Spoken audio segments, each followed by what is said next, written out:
I'm Chris, and this is my if your gas oven stops working, watch this video first. I bought this in 2012, brand new.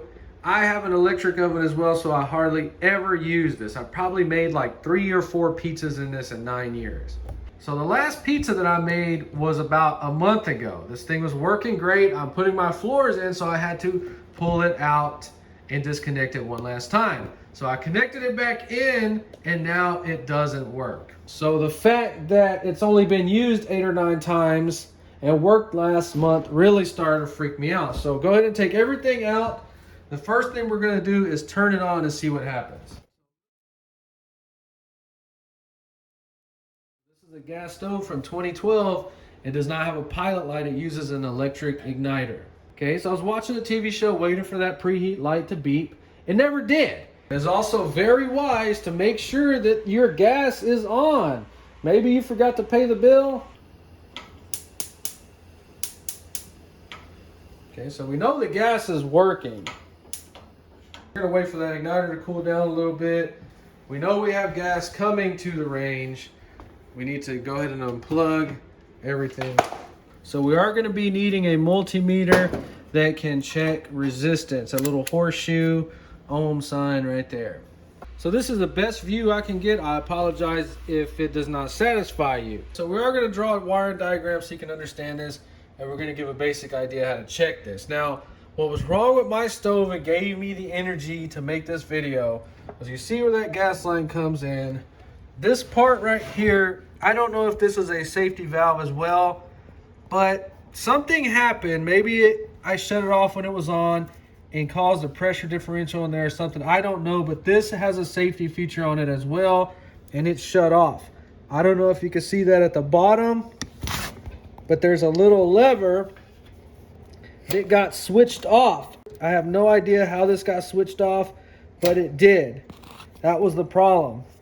When I switched it back, everything seemed to start working. So far, I haven't tested it. We're going to do it in a little bit. Find out if yours has a button or a lever like mine. Check that valve first right there. That was the problem with mine. Now, I wasted a few hours checking all this other stuff. I was already pricing the safety valve element, everything out. I had no idea what I was going to do. So shame on the internet. All those videos and articles I read, nobody ever talked about that having a safety valve or safety device. The way I found it out, after checking all this, which we will do in a second here, I got super desperate. I said, you know what? All that stuff checks out. Let me just see if we're even getting gas to this part, because I was thinking something was blocking the line. So all I did was I unscrewed this. So when I didn't get no gas coming out right here, I said, there's no way this is worn out. It's only been used 8 times. So I started feeling around here, because I remember in one video, guy was talking about some kind of button on this part. That's why I hate videos that just point, oh, you gotta check that, you gotta check this, you gotta check under there, you gotta check around there. I hate people that make videos like that because they don't show you anything. That's why we just showed that little valve down there. Let's click it back on. You can hear the gas coming out. Now I know where it is. We just go into there, flick the button on. I'm making this video because this safety valve right here costs $133 freaking dollars, and I was this close to buying it because I had no idea what was going on, and all it was this.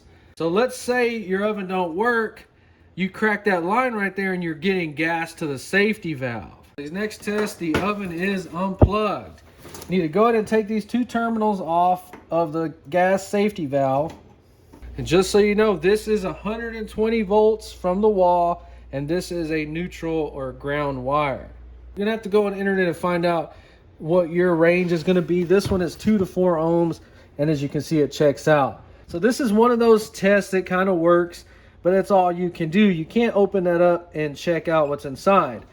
In other words, if you're getting no resistance or just a blank screen like that, whatever is or was making contact in there is no longer, so it's not completing any circuit. And that's when you would just have to replace that. And remember, those are like $133.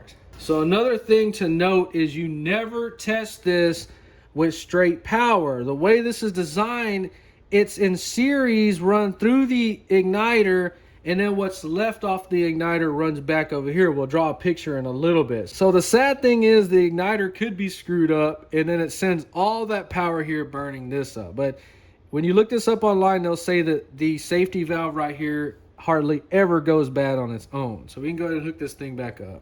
So we got it hooked back up. Now to test the igniter, you're gonna unplug it. Okay. So then we're just gonna put the leads on the igniter, and we're looking for a value here. So we got 306. This one called for, I think, 50 to 80 to 400. So it's in the perfect range. So I did both of those tests and nothing worked. I was losing my mind. I was ready to pull this.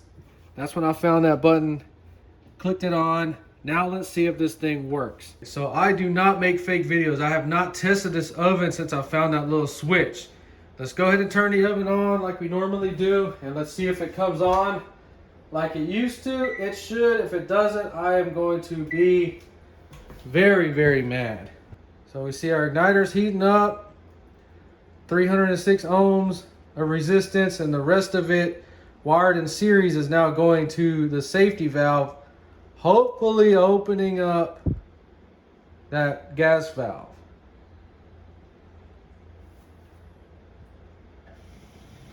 OMG. So we canceled it.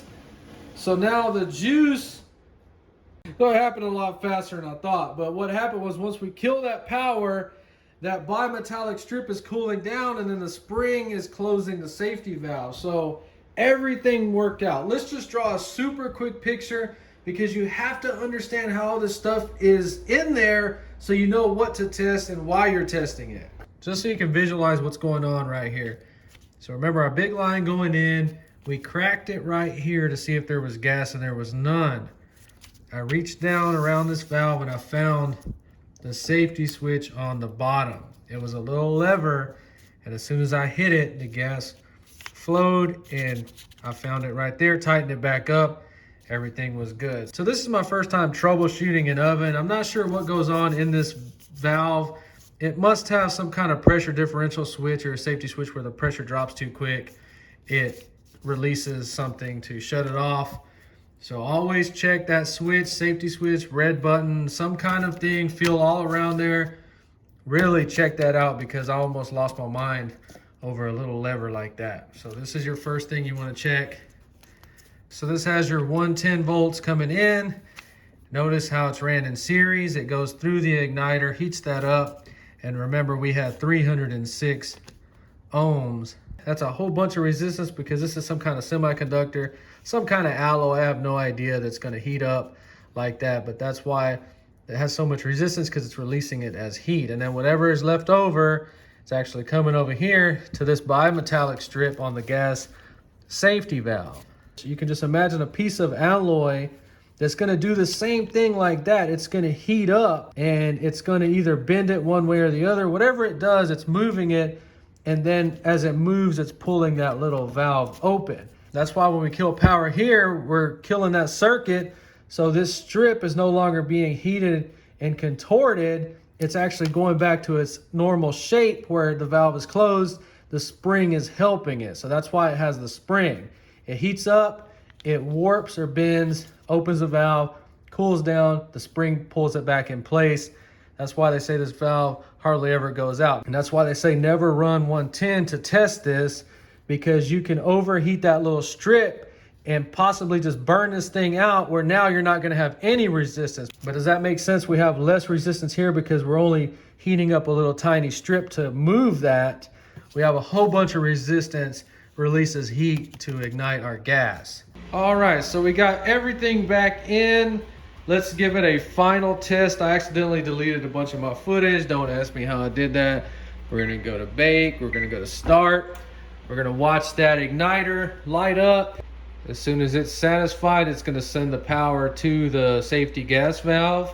It's gonna contort that bimetallic strip, opening the gas valve slowly.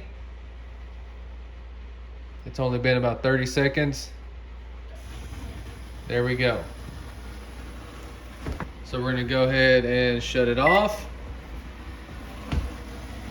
The power's now cut to the igniter. and it's going to contort that safety valve back with the spring, and you see what happens, it closes the valve. So I am not an appliance technician. I make videos for DIY guys and girls. I don't trust people coming in my house because I know there's good technicians out there, but there are a lot of crappy, sorry ones that lie to your face. They would have saw that little valve closed, said, oh, you need an igniter, or worst case scenario, you need a safety gas valve. They would have charged you for it, and then come back a week later when the parts come in, flick the little valve, maybe replace a part, who knows, depending if you're watching them or not, and then charge you almost the price of a new stove, which this one was about $600 in 2012. So if you're an appliance tech, don't hate me. There's a bunch of sorry people that ruin the business for you, just like there's a bunch of sorry people that ruin business that I'm in. If you enjoy this video, please like and subscribe, and thanks for watching.